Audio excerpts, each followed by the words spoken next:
ہم نے قیامت کے جھٹلانے والوں کے لیے دوزخ تیار کر رکھی ہے، جس وقت وہ ان کو دور سے دیکھے گی تو غضبناک ہو رہی ہوگی، اور یہ اس کے جوش غضب اور چیخنے چلانے کو سنیں گے۔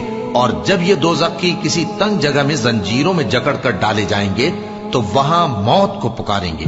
آج ایک ہی موت کو نہ پکارو، اور بہت سی موتوں کو پکارو، پوچھو کہ یہ بہتر ہے یا ہمیشہ کی جنت جس کا پرہیزگاروں سے وعدہ ہے۔ یہ ان کے اعمال کا بدلہ اور رہنے کا ٹھکانہ ہوگا، وہاں جو چاہیں گے ان کے لیے میسر ہوگا، ہمیشہ اس میں رہیں گے۔ یہ وعدہ اللہ کو پورا کرنا لازم ہے اور اس لائق ہے کہ مانگ لیا جائے۔ اور جس دن اللہ ان کو اور ان کو جنہیں یہ اللہ کے سوا پوجتے ہیں جمع کرے گا تو فرمائے گا، کیا تم نے میرے ان بندوں کو گمراہ کیا تھا یا یہ خود گمراہ ہو گئے تھے؟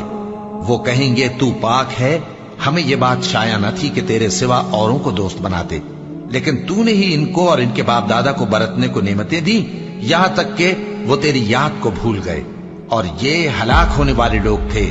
تو کافرو، انہوں نے تو تم کو تمہاری بات میں جھٹلا دیا، بس اب تم عذاب کو نہ پھیر سکتے ہو نہ کسی سے مدد لے سکتے ہو، اور جو شخص تم میں سے ظلم کرے گا ہم اس کو بڑے عذاب کا مزہ چکھائیں گے۔ اور ہم نے تم سے پہلے جتنے پیغمبر بھیجے ہیں سب کھانا کھاتے تھے اور بازاروں میں چلتے پھرتے تھے، اور ہم نے تمہیں ایک دوسرے کے لیے آزمائش بنایا، کیا تم لوگ صبر کرو گے؟ اور تمہارا پروردگار تو دیکھنے والا ہے۔